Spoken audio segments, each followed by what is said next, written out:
आज की वीडियो में हम आपके लिए लेकर आए हैं आंकड़े के फल की बत्ती कैसे बनाएं।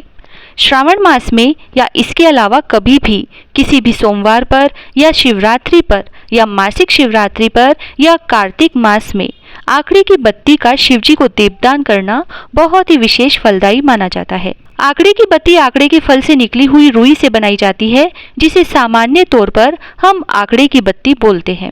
यह पौधा शिवजी का प्रिय पौधा है। इसके फल फूल शिवजी की पूजा में जरूरी रूप से चढ़ाए जाते हैं। माना जाता है आंकड़े की रुई की बत्ती से शिवजी को दीपदान करने पर हमारी सभी मनोकामनाएं पूर्ण होती हैं तथा शिवजी इस दीपदान से प्रसन्न होते हैं। यह आंकड़े का फल बारिश का सीजन शुरू होने से पहले ही आपको पौधों पर मिल पाएगा। आप दो तरह से आंकड़े की बत्ती तैयार कर सकते हैं। यदि आपके पास ज़्यादा फल है तो आप एक फल से एक बत्ती तैयार करें, और यदि आपको ज़्यादा फल नहीं मिल पाए हैं तो आप एक फल से भी बहुत सारी बत्तियां बना सकते हैं। यह आंकड़े के पौधे पर लगा हुआ इस तरह आम के जैसा फल होता है, जो सूखने पर इस तरह खुल जाता है। अब हम जानते हैं कि इस आंकड़े के फल से बत्ती कैसे बनाएं। वैसे बहुत से लोगों को बत्तियां बनाने में बड़ी परेशानी होती है। किसी को सामान नहीं मिल पाता और किसी के पास समय नहीं होता। इसीलिए आप लोगों के कहने पर हमने यह सुविधा शुरू की है कि आप हमसे भी जो भी बत्तियां चाहें मंगा सकते हैं, और आंकड़े की बत्ती भी आपको हमारे पास मिल जाएगी। यदि आप आंकड़े की बत्ती या और कोई भी बत्तियां हमसे मंगाना चाहते हैं तो नीचे स्क्रीन पर दिए हुए नंबर पर आप हमें कॉल कर सकते हैं।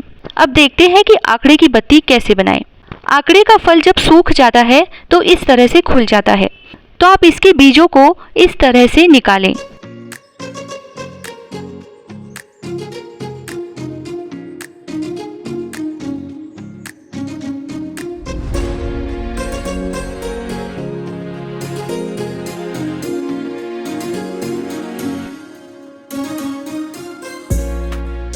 यह आंकड़े के बीज भी शिवजी को चढ़ाए जाते हैं। इसके बाद इस पूरे फल पर इस तरह से कच्चा सूत लपेट लें।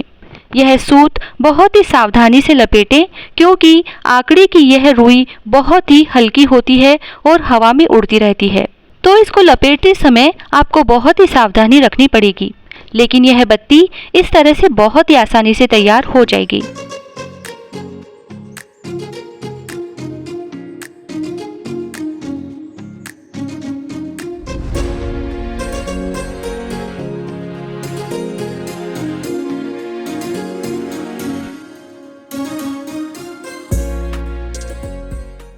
अब यदि आपके पास एक ही फल है तो आप आंकड़े की बत्ती कैसे बनाएं? आंकड़े के एक फल से भी आप बहुत सारी बत्तियां तैयार कर सकते हैं। इसके लिए इस फल से इस तरह से सारी रुई को निकालें और इस तरह से इसको तोड़कर इकट्ठा कर लें।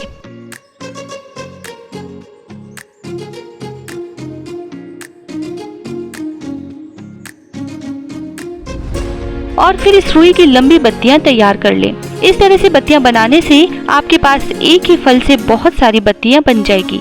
अब आप शिवजी को कभी भी किसी भी स्थान पर किसी भी समय किसी भी तीर्थ पर जाएं, ज्योतिर्लिंगों का दर्शन करें।